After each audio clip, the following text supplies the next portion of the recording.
Valley of the Sun, Stage 2. We just took the right turn onto the 4-mile, 2% drag. We have somebody attacking on the left, but that's a 55, so I'm not going to do anything about it. We have 55s and 65s, you remember, in this race. There's about 19 65s, and the rest of the 62 pack is going to be 55s. There's another 55 that's going off the front. Everyone is still looking. The guy in front of me is the GC leader for the 65, so I'm really starting to think here, and I'm thinking that my legs are bigger than my eyes. And so now I'm taking off. I'm jumping after these guys. If I can get after them, because I am so low on the GC because of my bad time trial in stage 1 that I figure no one's going to care about me. They don't even know what my number is. We don't have the benefit of the camera on my helmet, but right now I'm looking behind me because I'm starting to get tired and I don't know if I can get up to those people. I see there's one person behind me, so I go off to the left and now I am breathing like a racehorse. And I think the others are starting to come up, and that's what I'm concerned about. And one comes up, and so I still can't jump onto people. And I'm starting to think this could have been a real big mistake. So now the people start coming up, and I'm starting to get my legs and my breath under me, and now I'm able to hang on with these guys. I am not out of the red yet. If there's another attack, I can be off the back. And being about, say, about 8 miles into this race, that's not something I want to have happen. That would totally suck, especially since I've driven like 10 hours to get to this race. Job 1 for me right now is to stay out of the wind, recover, and pray. This is a good time to do my intro.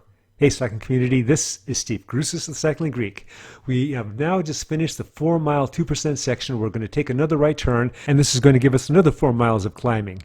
Again, it'll be about 1.5 to 2% for the first, say about 3 miles, and then it's going to work its way up to 4%. And then that's where it's going to get tight, especially with the speed that these guys are going. We started off like a bat out of hell, but my heart rate did not spike, nor did I hyperventilate, and that was not only because of the warm-up that I did, but because of the type of riding I did the 2 days previous.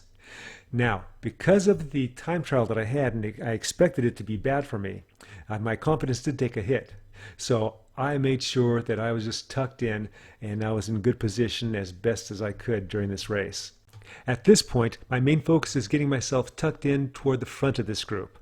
Seemingly, that's a good wheel to get on, the guy that just came by me, but he came by me pretty fast, and with what I think my form is, I didn't want to jump to him. Now, this guy in front of me took off, so I'm staying on his wheel, and hopefully he's going to drag me up a little further. The grade is still showing 0%, but it's not flat. It's more false flat, and it's going to be increasing until it gets to about 1.5, 2%, until it gets to the very end.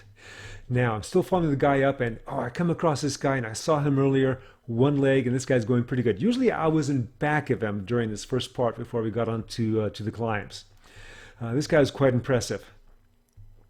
Okay, so I'm following him, I'm following the next guy, and I'm kind of concerned about him with the climb, so I'm looking to move up, and I finally do. For the rest of this climb, I'm going to speed the video up. I don't know why the grade is showing 0 or 1% because we are full on climbing right now, and we are approaching that 4.5% section. I am trying to get myself up as high as I can, but now I'm running into the problem of these guys are going pretty fast, and I don't know if I can actually work myself up toward the point where I want to be. I'm somewhere in the middle of the pack. The people that are in front of me are looking pretty strong. They're not dying. There's no gaps being created. But I am now, especially as it gets toward the steeper section, that's when I will be starting, or I may have already started now, riding that fine line between aerobic and anaerobic death. So what I'm doing is I'm spinning as high as I can for the job that I need to do. And I just keep that high cadence as long as I can, but then at a certain point, I'm going to start to overcook, and I do overcook, so then I start to shift down. I shift down a gear or two. I have an 1129 that I'm using, and I have compact gearing of 5034, excuse me. So I shift to the bigger gears, and then I do a lower cadence, and that's working for me until my legs start to bog down. And so now I'm starting to have to go to a higher cadence again. And as you've seen right there, there's gaps starting to form, and I'm still hanging in there. I'm bridging those gaps, going on to the next people, and I'm looking for that sign that says 1 kilometer to go, because you look up and you don't see the end. You just don't know what the end is. And so there's a gap there. I'm with this guy. The other guy wasn't able to help, and I'm using him as much as I can, and I am still able to stay with him, and thank goodness I get up there. And again, I'm hoping that no one takes a big surge where everyone follows everyone except me, because I'm dying at that point. As it turns out, I got stretched again, but I was able to hang with these guys over the top. So 1 climb down, 3 to go. So we're going to fast forward over to the second time up this climb. I remember thinking after the first time up, after I got to the top, that, man, I don't know if I'm going to be able to hang again on the second time. So now we're going to find out. I did no other attacking. I just rode wheels, and I was as conservative as I could be. So now people are starting to drop back again because the speed's picking up. I was hoping that the speed would be a little more tame and that they'd pick up on the third and final climb. But that isn't the case. So again, I am riding that fine line between aerobic and anaerobic death. My heart rate now is over 150. My maximum is 164, so I'm probably around 92%. And I can't think of how many times I've been that high during this early season. This may be the first time, who knows? So at this point, this is where I start to lose connection. And I'm starting to look around to see who else is around. We still haven't gotten 1 kilometer to go. I'm hoping that they slow up a bit. I'm hoping that I am close enough to them. And so now you're seeing this guy in front of me, a couple of guys in front of me. Well, unfortunately, we are the chase group. We are part of the group that has gotten dropped.